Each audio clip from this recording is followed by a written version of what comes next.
Let's go straight to the U.S. electoral map, and this time we are talking about Arizona and its 11 electoral votes. It is now a closely contested state, and that, by the way, is a pretty new development because for more than 70 years, Arizona voted Republican in every election but one until 2020. In one of the biggest election night surprises 4 years ago, Joe Biden flipped the state, putting it into the Democratic column with a majority of just over 10,000 votes. So how did he do it? Earlier elections had actually hinted that things were changing in this state.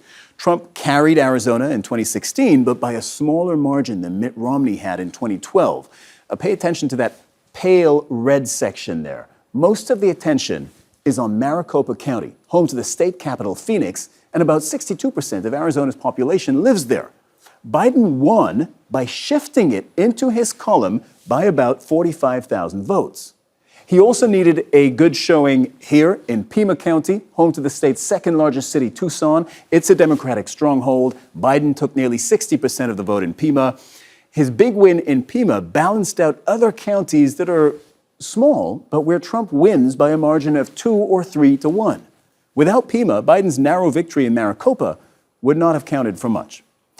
With all that said, what's the strategy for both Harris and Trump in Arizona? Well, there's a strong Latino presence in the state. So let's start there. Latinos are about 1/3 of Arizona's voters.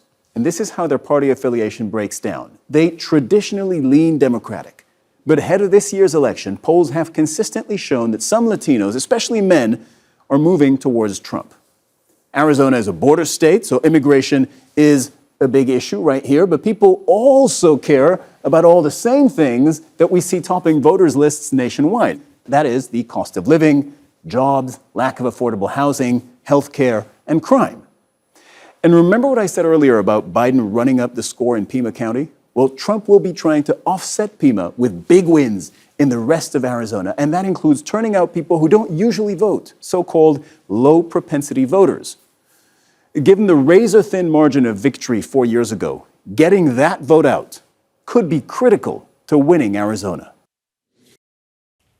Make sure to subscribe to our channel to get the latest news from Al Jazeera.